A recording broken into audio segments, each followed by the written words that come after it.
الحديث الثاني عن عمر رضي الله تعالى عنه أيضا قال: بينما نحن جلوس عند رسول الله صلى الله عليه وسلم ذات يوم إذ طلع علينا رجل شديد بياض الثياب شديد سواد الشعر لا يرى عليه أثر السفر ولا يعرفه منا أحد حتى جلس إلى النبي صلى الله عليه وسلم فأسند ركبتيه إلى ركبتيه ووضع كفيه على فخذيه وقال: يا محمد أخبرني عن الإسلام. فقال رسول الله صلى الله عليه وسلم: الإسلام أن تشهد أن لا إله إلا الله وأن محمد رسول الله وتقيم الصلاة وتؤتي الزكاة وتصوم رمضان وتحج البيت إن استطعت إليه سبيلا. قال: صدقت. فعجبنا له يسأله ويصدقه. قال: فأخبرني عن الإيمان. قال: أن تؤمن بالله وملائكته وكتبه ورسله واليوم الآخر وتؤمن بالقدر خيره وشره. قال: صدقت. قال: فأخبرني عن الإحسان. قال: أن تعبد الله كأنك تراه فإن لم تكن تراه فإنه يراك. قال: فأخبرني عن الساعة. قال: ما المسؤول عنها بأعلم من السائل. قال: فأخبرني عن أماراتها. قال: أن تلد الأمة ربتها وأن ترى الحفاة العراة العالة رعاء الشاة يتطاولون في البنيان. ثم انطلق فلبثت مليا ثم قال: يا عمر تدري من السائل؟ قلت: الله ورسوله أعلم. قال: فإنه جبريل أتاكم يعلمكم دينكم. رواه مسلم۔ محترم حاضرین و سامعین، میں نے ابھی آپ کے سامنے 40 نووی کی دوسری حدیث پڑھی ہے، اور اسی حدیث مبارک کا ترجمہ اور اس کا مختصر مفہوم میں آج آپ کے سامنے پیش کرنے کی سعادت حاصل کروں گا۔ آئندہ انشاءاللہ اسی حدیث سے متعلق جو اسلام کے ایمان کے ارکان ہیں اس کی مکمل وضاحت کرنے کی کوشش کروں گا۔ دعا ہے کہ رب العالمین ہمارے دلوں میں کتاب اللہ اور سنت نبوی صلی اللہ علیہ وسلم کی محبت ڈال دے، ہمیں اسلام کے ان دونوں ماخذ کتاب و سنت کو یاد کرنے، اسے سمجھنے اور اسے دوسروں تک پہنچانے اور اس پر خود عمل کرنے کی توفیق ارزانی کرے۔ رب العالمین ہماری سنت نبوی کی اس محبت کو قیامت کے دن رسول اکرم صلی اللہ علیہ وسلم کی شفاعت کا ذریعہ بنا دے، اور ہم سب کا حشر قیامت کے دن اس زمرے کے ساتھ ہو جو نبی محترم صلی اللہ علیہ وسلم کی سنت سے محبت کرتے ہیں اور جنہوں نے اپنی پوری زندگی سنت نبوی کی نشر و اشاعت اور اس کے دفاع میں گزاری۔ ان عالم السنہ کے ساتھ، ان جماعت محدثین کے ساتھ، سنت نبوی سے محبت کرنے والے اس مقدس گروہ اور جماعت کے ساتھ ہمارا خاتمہ۔ اس حدیث کے راوی وہی ابو الحفص حضرت عمر رضی اللہ تعالیٰ عنہ ہیں، جن کے بعض فضائل میں نے گزشتہ دروس میں آپ کے سامنے رکھے تھے۔ وہ بیان کرتے ہیں کہ ہم لوگ رسول اللہ صلی اللہ علیہ وسلم کے پاس بیٹھے ہوئے تھے، ذات یومن، کسی دن، ایک دن نکرہ ہے، ایک دن ایسا ہوا کہ ہم لوگ رسول اللہ صلی اللہ علیہ وسلم کے ساتھ ہم صحابہ کرام بیٹھے تھے، تو اچانک اذ طلع علینا، اچانک ہم لوگوں کے سامنے ایک آدمی ظاہر ہوا، نمودار ہوا۔ وہ کون تھے؟ جبریل تھے علیہ السلام تھے، جو انسانی بھیس میں، انسان کی شکل میں آئے تھے، حالانکہ وہ کیا تھے؟ فرشتہ۔ فرشتہ ہی نہیں، جبریل امین افضل الملائکہ ہیں، ہمارے نبی محترم افضل الانبیاء ہیں، خاتم الانبیاء ہیں، اور جبریل امین یہ افضل الملائکہ۔ چونکہ جبریل امین اور دوسرے فرشتے انسانی بھیس اور شکل میں ظاہر ہوتے رہے، فرشتوں کو کے لیے یہ ممکن ہے، پاسیبل ہے کہ وہ فرشتے کے بھیس اور اس کی شکل کے علاوہ جس شکل میں بھی چاہیں وہ شکل اختیار کر لیں۔ بات سمجھ میں آئی نا؟ عام طور پر جبریل امین رسول اللہ صلی اللہ علیہ وسلم کے پاس ایک صحابی کی شکل میں تشریف لاتے تھے، جن کا نام تھا دحیہ کلبی، یاد رکھیے گا، نوٹ کیجیے گا۔ بالعموم جبرائیل امین جس انسان، جس صحابی، جس شخص کی شکل میں نبی کے پاس تشریف لاتے تھے، ان کا نام کیا تھا؟ دحیہ، دال حائے، دحیہ الکلبی۔ جنگ بدر ہو، حنین ہو، احزاب ہو، ان تینوں جنگوں میں فرشتے صحابہ کرام کی مدد کے لیے انسانوں کی شکل میں اترے۔ صحیح بخاری کتاب المغازی وغیرہ میں پڑھیے گا، بعض صحابہ کرام نے دیکھا ایک آدمی، ایک شخص سفید پوشاک پہنے یہ انسانی شکل میں آئے۔ حضرت مریم علیہ السلام کے پاس فرشتہ کی شکل میں آیا، بشر کی شکل میں، کہا کہ تم بشر ہو، انسان کی شکل میں۔ اسی طرح حضرت ابراہیم علیہ السلام کے پاس جو 3 فرشتے آئے وہ کس شکل میں تھے؟ انسانی شکل میں تھے۔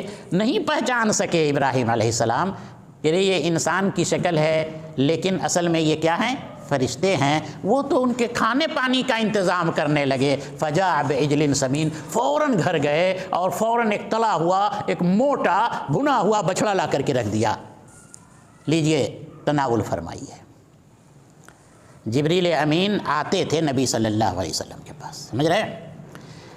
اس دن بھی وہ اچانک ظاہر ہوئے اور ان کی کنڈیشن بتا رہے ہیں کہ وہ آدمی جو آیا اچانک، وہ بہت وائٹ کلر کپڑا پہنے ہوا تھا، شدید و بیاض سیاہ۔ اس کے جسم پر جو کپڑا تھا نا، وہ بہت زیادہ اجلا سفید کپڑا پہنا تھا، اور اس کے سر کے جو بال تھے وہ بہت کالے تھے۔ انتہائی کلین انسان، صاف ستھرا انسان لگا۔ نوجوان تھا، اس لیے کہ جوانی ہی میں انسان کے سر کا بال کیا ہوتا ہے؟ کالا ہوتا ہے، بہت کالا تھا۔ تیسرا کنڈیشن یہ بیان کر رہے ہیں عمر بن خطاب اس شخص کی، آنے والے شخص کی، کہ وہ آیا تو بالکل اس کے اوپر سفر کا کوئی نشان نہیں تھا۔ مسافر کی 2 پہچان اور سفر کی 2 نشانی ہوتی ہے۔ اس کے بال بکھرے ہوتے ہیں اور اس کے جسم اور بدن پر گرد و غبار اٹکا ہوا ہوتا ہے، وہ مغبر ہوتا ہے۔ یہ آدمی ایسا ہے، ارے اس کے بال بھی بکھرے ہوئے نہیں تھے اور اس کے کپڑے پر کہیں گرد و غبار کا نام و نشان نہیں تھا، اس پر سفر کا کوئی نشان ظاہر نہیں ہو رہا تھا، سمجھا؟ اور چوتھی نشانی اس شخص کی یہ تھی کہ وہ ایک اجنبی شخص تھا۔ جتنے حاضرین تھے سامعین نبی کے دربار میں یا مجلس میں، ہم لوگ جو بیٹھے ہوئے تھے، لا یعرفہ منا احد، ہم میں کا کوئی بھی شخص اس کو پہچانتا نہیں تھا۔ اگر وہ مدینے کے کسی کونے سے، خطے سے اگر آتے تو کوئی نہ کوئی پہچان لیتا کہ اس قبیلے کا آدمی ہے، اس علاقے سے آیا ہے، اس کونے سے، لیکن کوئی پہچان ہی نہیں رہا تھا، پہچانا ہی نہیں، وہ ایک اجنبی شخص تھا۔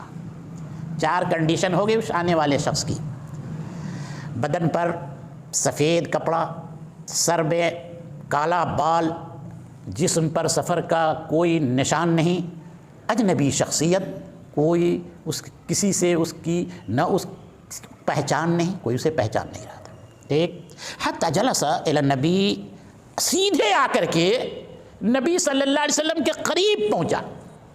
قریب کیوں ترجمہ کر رہے ہیں؟ الا کی وجہ سے۔ عربی میں الا انتہائی غایت کے لیے آتا ہے نا، ایک ہوتا ہے کہ نزدیک بیٹھا، نہیں، وہ بیٹھا تو نبی کے بالکل قریب میں بیٹھا، اور بیٹھنے کا انداز بتا رہے ہیں عمر خطاب کہ فَأَسْنَدَ رُكْبَتَيْهِ إِلَى رُكْبَتَيْهِ وَوَضَعَ كَفَّيْهِ عَلَى فَخِذَيْهِ، بیٹھا تو اس طرح سے بیٹھا۔ نبی بیٹھے تھے نا، تو وہ بھی قریب میں جا کے ایسے بیٹھا، یہ اس کو، اور اپنی ہتھیلی کو اپنے اس زانو پر رکھا، یہ زانو ہوتا ہے نا، ایسے رکھا۔ ٹھیک ہے، وہ بیٹھے ہیں نا، ہم بھی قریب ہو جائیں گے اور اپنی ہتھیلی کو اپنے زانو پر رکھا، یہ زیادہ راجح ہے۔ کچھ لوگ کہتے ہیں کہ نبی ہی کے زانو پر دونوں ہاتھ کو رکھا، یہ معنی بھی بیان کیا جاتا ہے، لیکن ادب و احترام کا شیخ صالح عثیمین رحمۃ اللہ علیہ کہتے ہیں کہ نہیں، وہ بیٹھا تو اپنے ہی زانو پر اپنی ہتھیلی کو رکھا ایسے۔ اور جو لوگ یہ کہتے ہیں کہ نہیں، نبی کے پر رکھا زانو پر اپنے دونوں ہاتھ کو، وہ یہ کہتے ہیں تاکہ اس طرح بیٹھے تو سامعین کی توجہ مبذول ہو جائے کہ یہ کون آدمی ہے۔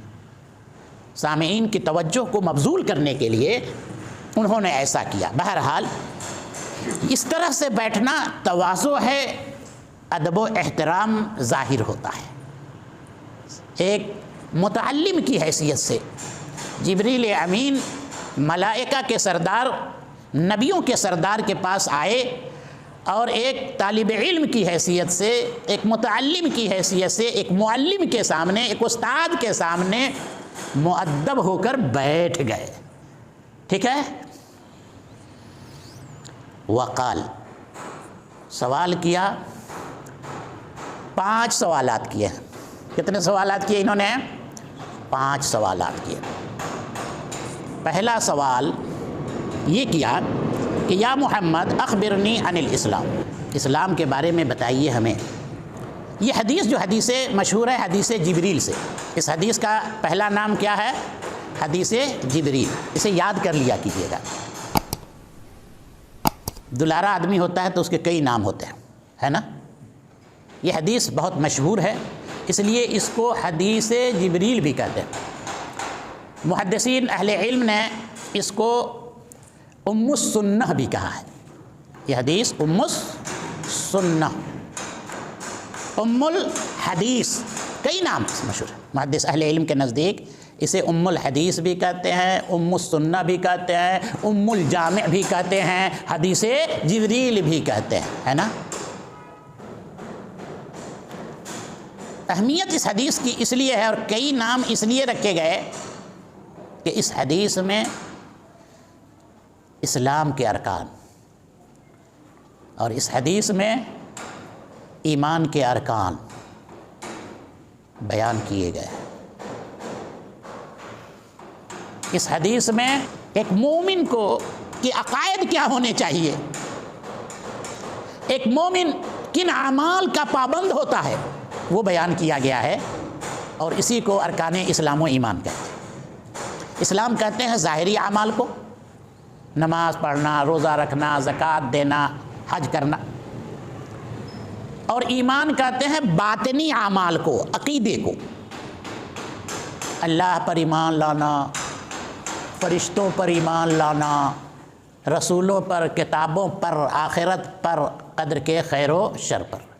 جب تک ایک شخص ان چیزوں پر ایمان نہیں لائے گا، اور جب تک ایک شخص اسلام کے جو ظاہری اعمال ہے، نماز، روزہ، حج کی اسے ادا نہیں کرے گا، نہ وہ مسلم ہوگا نہ وہ مومن ہوگا۔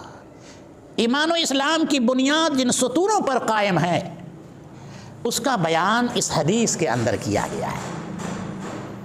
ایک اور چیز بیان کیا گیا ہے کہ جو اعمال آپ کے ہوں گے، جو عقائد آپ اختیار کریں گے، آپ کا جو عقیدہ ہوگا، اس عقیدے میں حسن کیسے پیدا ہوگا، آپ کا عمل عمل حسین کیسے ہوگا، خوبصورت عمل، خوبصورت عقیدہ آپ کا کیسے ہوگا، حسن کیسے پیدا ہوگا آپ کے عمل اور عقیدے میں، اس کو احسان کہتے ہیں۔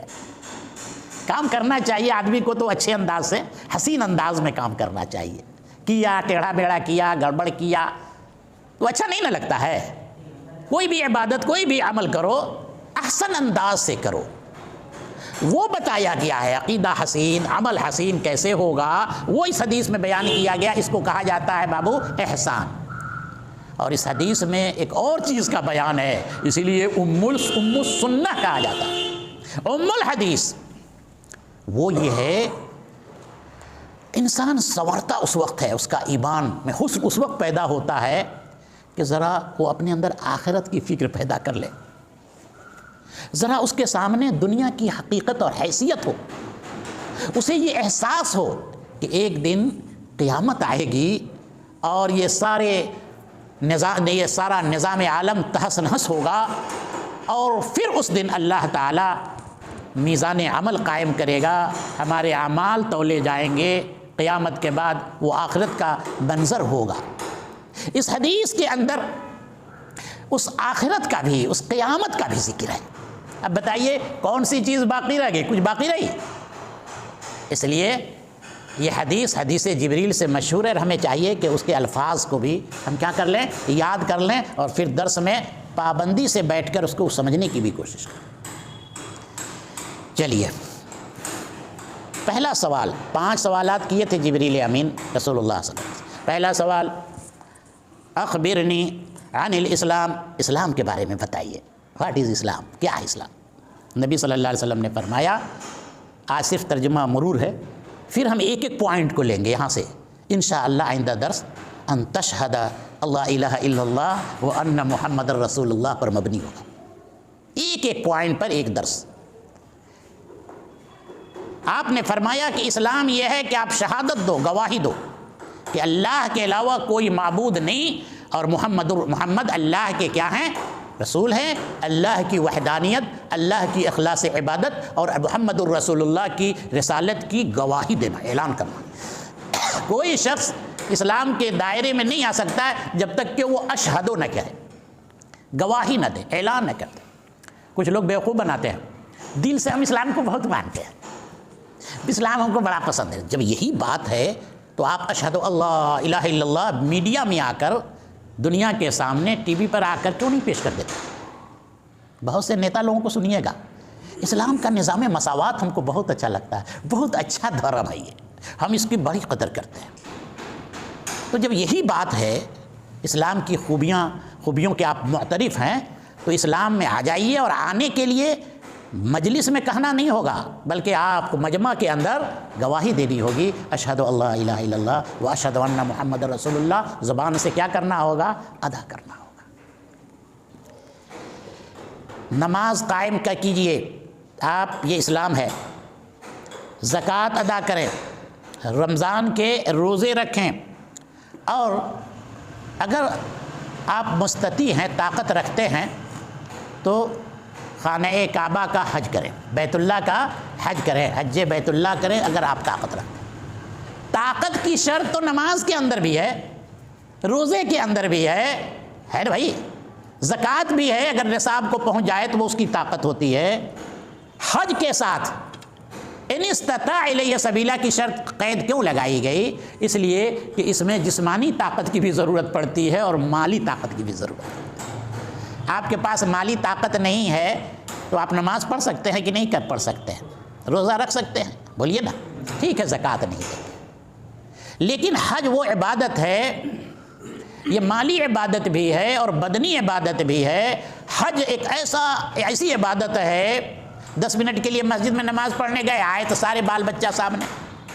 اس میں پریشانی ہے، اس میں 40 دنوں کا بائی پلین اور بائی شپ، اور یا پہلے جو لوگ جاتے تھے 2.5-3 مہینے لگ جاتے تھے. انسان اپنے بال بچوں کو چھوڑ کر، تجارت کاروبار کو چھوڑ کر حج کی ادائیگی کے لیے چلا جاتا تھا. اس میں پریشانی زیادہ ہوتی تھی، ہے نا بھیا. اسی لیے اللہ کے نبی صلی اللہ علیہ وسلم نے خاص طور پر، دیکھیں گے کاش آپ کے سامنے کتاب ہوتی، خاص طور پر آپ نے حج کے ساتھ استطاعت کی قید لگا دی. ٹھیک. قال صدقت، سننے کے بعد جواب وہ آدمی حضرت عمر بن خطاب رضی اللہ عنہ فرماتے ہیں، کہا بجا فرمایا آپ نے، بالکل سچ، کریکٹ. فعجبنا له يسأله ويصدقه. اب ہم لوگوں کو عجیب تعجب لگا کہ یہ آدمی ایک سائل کی حیثیت سے سوال بھی کر رہا ہے، اور جب نبی جواب دے رہے ہیں تو اس جواب کی یہ تصدیق بھی کر رہا ہے.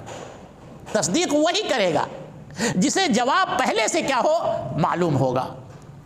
تو اب ایک آدمی آپ سے سوال کرے، آپ مجھ سے کوئی مسئلہ پوچھے اور ہم جب بتائیں تو آپ ہمارے جواب کی کیا کر دیں؟ تصدیق کریں، تو تعجب ہوگا. صحابہ کرام بھی متعجب ہو گئے کہ یہ کون آدمی ہے، اس کو جواب پہلے سے معلوم ہے، یہ سوال بھی پوچھ بھی رہا ہے، اور نبی جب سوال کا جواب دے رہے ہیں تو اسے اوکے بھی کر رہا ہے، اس کی تصدیق بھی کر رہا ہے نا. دوسرا سوال، اخبرنی عن الایمان. 5 سوالات کیے تھے، ایمان کے بارے میں بتائیے نا. آپ نے فرمایا مجمل انداز میں کہ ان تؤمن باللہ وملائکتہ وکتبہ ورسلہ والیوم الآخر وتؤمن بالقدر خیرہ وشرہ. اسلام کے کتنے ارکان ہیں چچا؟ 5 ارکان، یاد رکھیے گا. اور ایمان کے کتنے ارکان ہیں؟ بولیے 6 ارکان، یاد رکھیے گا. اسلام کے، ایمان کے 6 ارکان. یہی 6 ارکان دلیل یہ حدیث. ایک ایک رکن پر ہم لوگوں کی باتیں ہوں گی درس میں. ان تؤمن باللہ، ایمان باللہ، اور اس کے تقاضے کیا ہیں.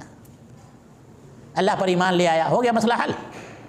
نہیں، اس کے تقاضے کچھ، اس کا ڈیمانڈ کچھ، اس کے مطالبے سب کو جب پورا کیجئے گا تب اللہ پر ایمان کا آپ کا دعویٰ صحیح ہوگا. اب ملائکہ پر ایمان لانا، ہم ملائکہ پر ایمان لے آتے ہیں، نہیں، اس کے کچھ ہے. کتاب و سنت کے اندر بتایا گیا ہے کہ ملائکہ پر ایمان لانے کا کیا مطلب ہوتا ہے. ملائکہ کی تعداد کتنی ہے، افضل الملائکہ کون ہیں، ملائکہ کرتے کیا ہیں، کیا کیا کام کرتے ہیں، کیا ملائکہ نفع و نقصان کے بھی مالک ہیں، وغیرہ وغیرہ. جب ایمان ارکان ایمان کی تشریح کریں گے تو ہم لوگ اسے جاننے کی کوشش کریں گے. آپ نے فرمایا ان تؤمن باللہ، پر ایمان لے آؤ اس کے فرشتوں پر، اس کی کتابوں پر، اس کے رسولوں پر، اور آخرت کے دن پر، اور تقدیر کے خیر و شر پر اب آپ ایمان لاؤ. تقدیر پر ایمان بہت اہم ہے، اور تقدیر پر ایمان بڑا ڈینجرس بھی ہے، خطرناک بھی ہے. کیسے ہمارا تقدیر پر ایمان مکمل ہوگا؟ اس ایمان بالقدر کے عزیزم مراتب ہیں، اس کے ارکان ہیں، اسے جاننا ضروری ہے. جیسے ایک رکن ہے العلم، 4 ارکان ہیں ایمان بالقدر کے. اس میں پہلا العلم، ہمارا یہ ایمان ہونا چاہیے کہ اللہ تعالیٰ کو تمام چیزوں کا کیا ہے، علم ہے.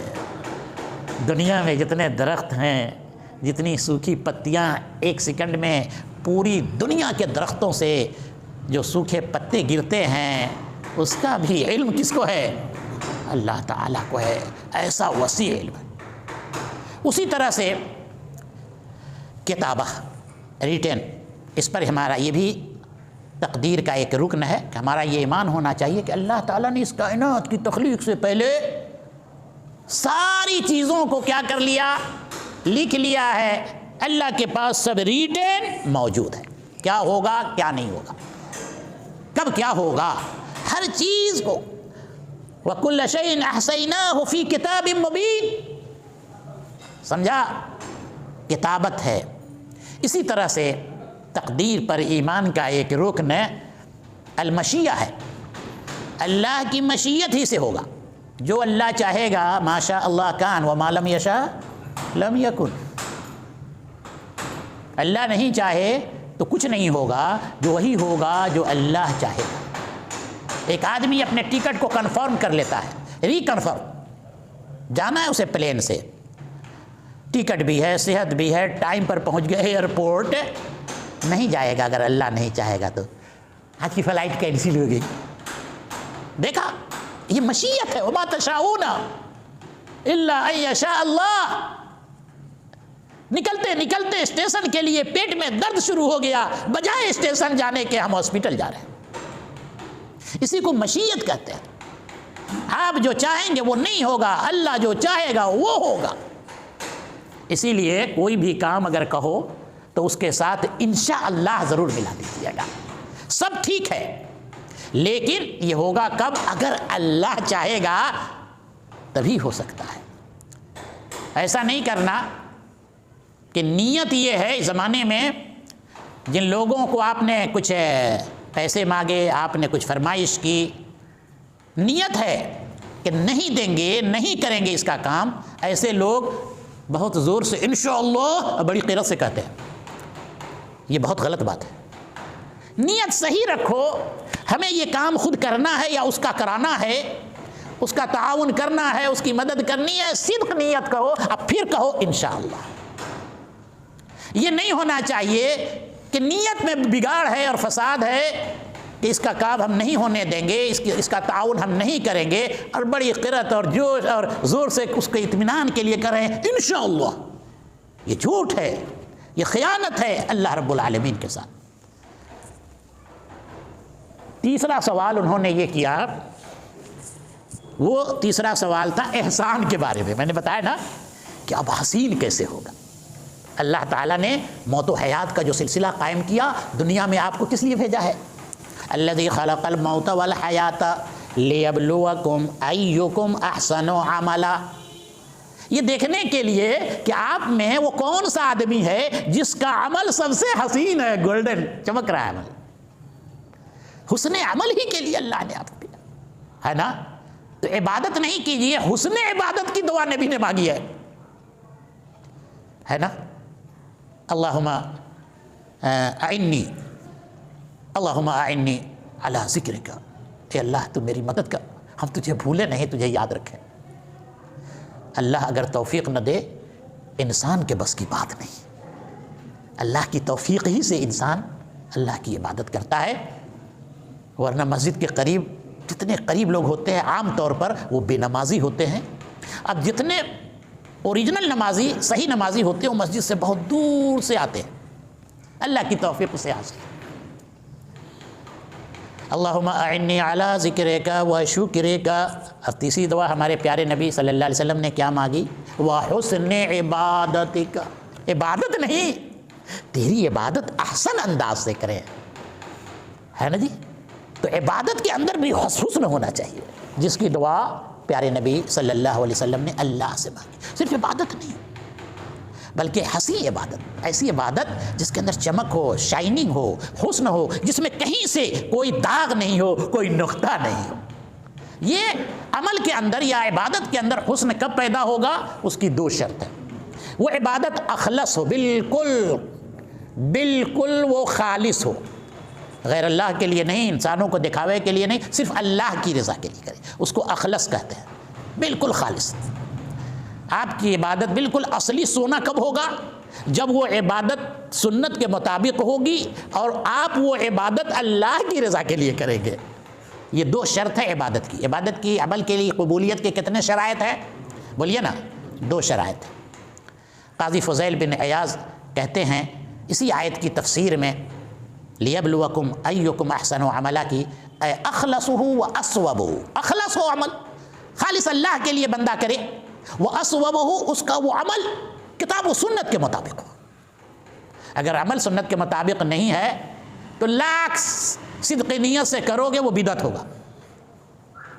اور اگر عمل سنت کے مطابق ہے لیکن نیت صحیح نہیں ہے، نیت کھوٹ ہے، دکھاوا ہے، ریاکاری ہے، مکاری ہے، وہ عمل بھی قبول نہیں کیا جائے گا. اور عمل کرنے والے کو قیامت کے دن کہہ دیا جائے گا کہ جس کو دکھانے کے لیے دنیا میں عمل کرتے تھے، جاؤ دیکھو اس کے پاس اس عمل کا بدلہ دینے کے لیے ہے کچھ، میرے پاس اس کا کوئی بدلہ.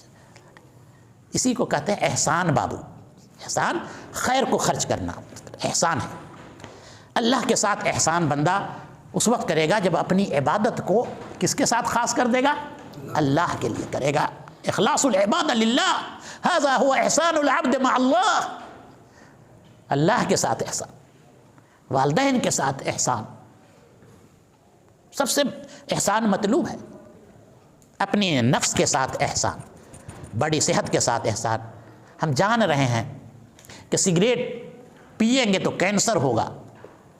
سگریٹ کے ڈبے پر لکھا ہوا ہے کہ اسموکنگ انجوریس ٹو ہیلتھ، مہلک ہے ہیلتھ کے لیے. اس کے باوجود اگر ہم سگریٹ نوشی کرتے ہیں تو ہم اپنی صحت کے ساتھ احسان نہیں کر رہے ہیں، خیانت کر رہے ہیں. یہ زندگی بھی ایک امانت ہے، یہ صحت اور جوانی بھی کیا ہے؟ ایک امانت ہے. تو صحت کے ساتھ بھی انسان کو کیا کرنا چاہیے؟ احسان کرنا چاہیے. پوچھا اخبرنی عن الاحسان. اچھا آپ نے عبادت میں احسان کیسے پیدا ہوگا یہ بتایا. فرمایا کہ جب آپ عبادت کریں تو یہ اس شوق سے کریں، بندے کے دل میں یہ جذبہ ہو، یہ طلب ہو کہ ہم اللہ کو دیکھ رہے ہیں، عبادت بھی کر رہے ہیں اور نگاہوں سے ہم اللہ کی رؤیت، اللہ کو دیکھنے کی بھی کوشش کریں. اسی کو نبی نے فرمایا احسان پیدا ہو جائے گا آپ کی عبادت، ہے نا. اگر یہ چیز پیدا نہ ہو سکے کہ ہم عبادت کے وقت اللہ کو دیکھ رہے ہیں تو یہ سمجھو، ذہن میں اس حقیقت کو اتار لو کہ اللہ ہمیں دیکھ رہا ہے. جب خیال آئے گا، آدمی شوق سے عبادت کرتا ہے قاعدے سے یا خوف سے کرتا ہے؟ وہ چیز ہوتی ہے. ایک تو شوق، بندے ہیں، اپنی عبادت کے لیے اللہ نے ہمیں پیدا کیا ہے، اس کائنات کو بسایا ہے اپنی توحید کے لیے، ہمیں اس کی عبادت کرنی چاہیے.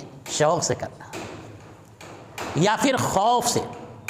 وہ دیکھ رہا ہے، وہ ہمیں کیا کر رہا ہے؟ دیکھ رہا ہے. جب آپ کو یہ ہو کہ فلاں آپ کو دیکھ رہا ہے، آپ ایک بینک میں گئے اور سی سی ٹی وی کیمرے یہاں لگے ہیں، آپ اس کی نظر میں ہیں، تو آپ اسی وقت اس میں سی سی ٹی وی ہے، تھوڑا سا اس کا ایک خوف آپ کے ذہن و دماغ پہ طاری ہوگا اور اپنے آپ کو سنبھل جاؤ گے.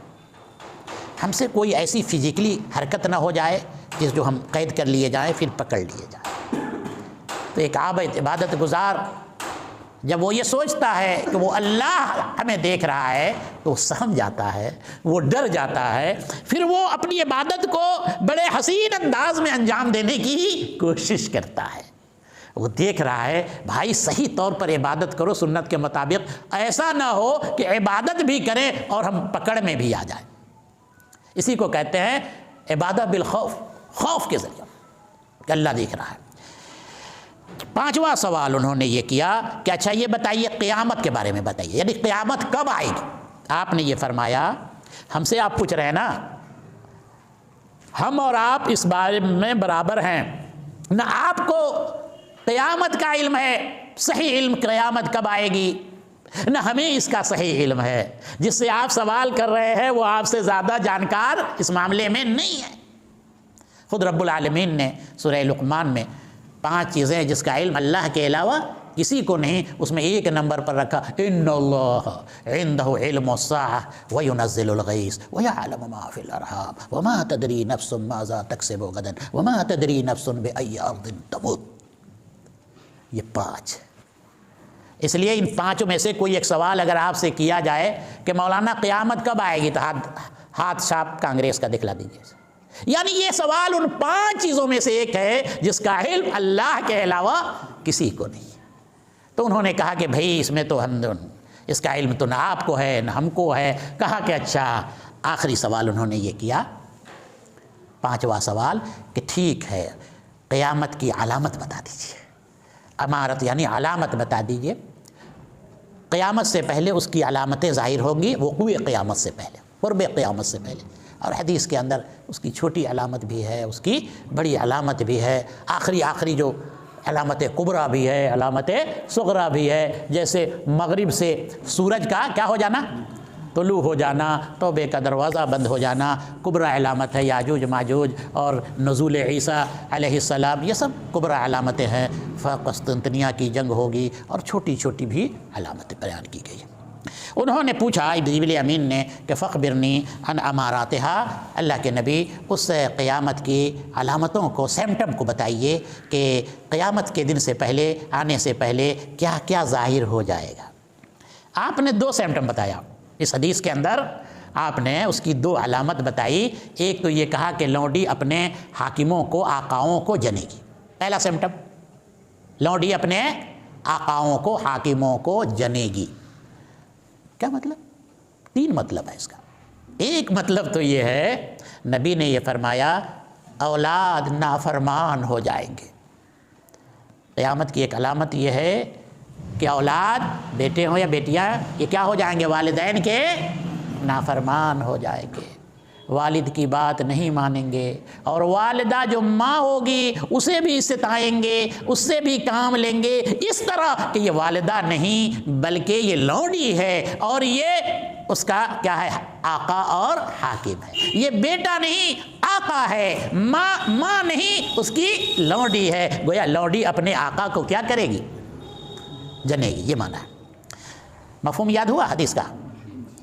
سمجھنے کی کوشش کیجئے گا کہ نبی نے اشارہ کیا کہ قیامت سے پہلے اولاد نافرمان ہوں گے والدین کے، ماں کو اتنا کوسیں گے، ایسا کریں گے، ایسی تکلیف پہنچائیں گے، ایسا سخت کام لیں گے، ایسا لگے گا کہ یہ اس کی ماں نہیں لونڈی ہے اور یہ اس کا بیٹا نہیں بلکہ آقا ہے، اس لونڈی کا آقا ہے بیٹا۔ لونڈی اپنے آقا کو جنے گی۔ ایک معنی اور ہے اس حدیث کا، غلاموں کی کثرت ہو جائے گی، غلاموں کی حکومت ہوگی۔ ہمارے اس ملک میں بھی غلاموں کی حکومت قائم ہوئی ہے، غلام تھے اور اس ملک کے اندر انہوں نے حکومت کی۔ غلاموں کی حکومت نہیں ہے جی، تاریخ پڑھو ہندوستان کی، تو غلاموں کی حکومت ہوگی، وہ تخت و تاج پر غلام بیٹھیں گے، تو ظاہر ہے اس کی رعیت میں اس کے والدین، اس کی ماں بھی آئیں گی۔ جب غلام بیٹا جو غلام ہو، آقا جب تخت پر بیٹھے گا، وزیر اعظم بنے گا، تو اس کی ماں، اس کی رعیت ہوگی نہ ہوگی؟ اشارہ کیا نبی نے کہ حکومت کس کی ہوگی؟ غلاموں کی ہوگی۔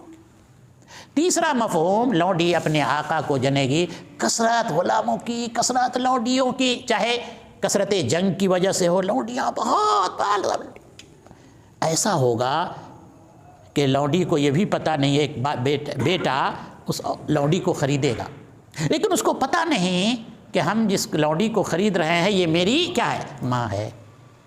اس لونڈی کو یہ پتہ نہیں کہ یہ بچہ، یہ نوجوان جو مجھے خرید کے لے جا رہا ہے یہ میرا کیا ہے، بیٹا ہے۔ دونوں ایک دوسرے سے اننون ہوں گے، لونڈیوں کی کثرت ہوگی، غلاموں کی بادشاہت ہوگی، اور اولاد نافرمان ہوں گے۔ یہ معنی ہے لونڈی اپنے آقا کو جنے گی۔ اختصار کے ساتھ دوسرا سمٹم بتایا نبی نے کہ جو کمزور لوگ ہوں گے، دلت اور غریب، پیسے والے ہو جائیں گے، اونچے محلات تعمیر کریں گے۔ کہتے تھے نا لالو جی کہ ہم بھینسیا کے سینگ سے چڑھ جاتے تھے، کتنی اونچی بلڈنگ ہے اور کس شہر میں بلڈنگ نہیں ہے۔ نبی نے فرمایا، اور بھی مثال دیں گے، انتر الحفاۃ العراۃ، پاؤں میں چپل نہیں ہوگا، پاؤں ننگا ہوگا، جسم بڈی پر کپڑا نہیں ہوگا، اعلیٰ فقیر ہوں گے، مسکین ہوں گے، محتاج ہوں گے، ان کو آپ دیکھیں گے، وہ بکری کے چرواہے ہوں گے، سمجھا؟ ایسے لوگ یتطاولون فی البنیان، محلوں میں اکڑ کر چلیں گے، بڑی اونچی اونچی بلڈنگیں بنائیں گے۔ وہ کمزور تھے مالی اعتبار سے، وہ بچھڑے ہوئے تھے، پچھڑے ہوئے تھے، اتنی دولت کی ریل پیل ہوگی قیامت سے پہلے کہ کل کا کمزور انسان بھی اونچے برج والی عمارتوں کو تعمیر کرے گا۔ خود عرب کی حالت دیکھیے، وہ کمزور تھے نا بھائی، صدقے جاتے تھے اس ملک سے، وہ ریگستانوں میں وہ اونٹ چرایا کرتے تھے، اونٹ کے دودھ پر گزارا کرتے تھے۔ آج دبئی کا برج الخلیفہ جا کے دیکھو، یتطاولون فی البنیان، ہے نا جی، اونچی اونچی محلوں میں وہ کیا کریں۔ یعنی آج دیکھیے قرب قیامت میں نبی نے بتایا کہ لوگ فلک بوس عمارتیں، اونچے لمبے لمبے ٹاور، لمبے اونچے بنائیں گے۔ آج دیکھیے نا، چلے جائیے ہر 5-10 سال کے بعد، آپ کہاں کے ہیں چچا، کس محلے کے؟ نوسا آپ 15 سال پہلے گئے، آج جا کر کے دیکھیں اونچی اونچی بلڈنگیں آپ کو نظر آئیں گی۔ اور یہ صرف معاملہ نوسا کے ساتھ نہیں ہے، بلکہ کسی بھی محلے میں جہاں آپ پہلے جانا نہیں چاہتے تھے، بڑی غربت تھی، کچرا ڈالا جاتا تھا، آج جا کر کے دیکھیے، ہارون نگر جا کر کے دیکھیے، اونچی اونچی خوبصورت عمارتیں کھڑی ہو جائیں گی۔ قیامت کی یہ پہلی علامت نبی نے بتائی کہ لوگ اونچے اونچے مکانات تعمیر کریں گے۔ ثم انطلق، عمر بن خطاب رضی اللہ تعالیٰ عنہ فرماتے ہیں کہ پھر وہ آدمی چلا گیا۔ فلبثت ملیا، ہم لوگ کچھ دن رکے، ٹھہرے، 2 روز 4 روز 3 روز، اس کے بعد نبی نے مجھ سے کہا، یا عمر، ارے آپ کو معلوم ہے اتدری من السائل، وہ جو آیا تھا سوال کرنے والا، آپ جانتے ہیں کہ وہ کون تھا؟